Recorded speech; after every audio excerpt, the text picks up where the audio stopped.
ধরতে যাওয়ার আগে থানা থেকে ফোন দিয়ে দিল যে আমরা আসতেছি, তাইলে তো এখানে একটা পিলো পাসিং এবং চোর পুলিশ খেলা হয়। আপনি আপনার যারা অফিসার আছে আপনি ওনাদের সাথে নিয়ে বসেন, এবং এটা না হয় খুব মানে জনরোষের শিকার হবেন আপনারা। এবং যদি আপনার অফিসার যারা আছেন, বিশেষ করে আপনার সেকেন্ড অফিসার নোয়াখালী মনে হয় বাড়ি, আর হচ্ছে আমি নামটা মনে করতে পারতেছি না, নাম কি মতিন মনে হয়, ওনার নাম মনে হয় মতিন, ফুললি করাপ্টেড একটা মানুষ। এবং আমাদের কাছে আমি এভিডেন্স নিয়ে কথা বলছি, আমার কাছে প্রুফ আছে।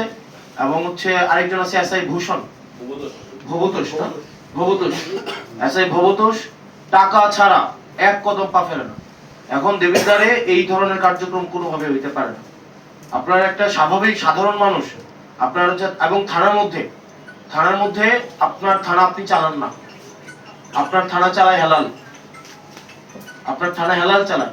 এবং আমি এখানে মানে ফ্যাক্ট বেসড আমি কথা বলছি, একটাও না যেটা আমি কথা বলছি।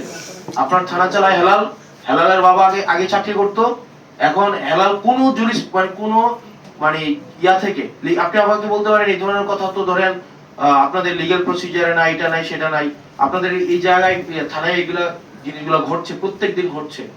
এবং থানায় হেলাল আপনার থানায় ঢুকতে পারবেন, আজকের পর থেকে আপনার থানা চালাবেন আপনি, আপনার থানা আপনার আইন অনুযায়ী চলবে। এবং থানার যারা সদস্য তারা হচ্ছে আপনার যারা আইন শৃঙ্খলা বা পুলিশ আছেন, আপনার আন্ডারে যারা পুলিশ আছেন তারা হচ্ছে আপনার থানা চালাবে। যে অফিসারদের সম্পর্কে ইতিমধ্যেই ঘুষ লেনদেন বিভিন্ন অবৈধ হচ্ছে বিষয়ের অভিযোগ এসছে, আপনি তাদের বিরুদ্ধে ব্যবস্থা নেবেন।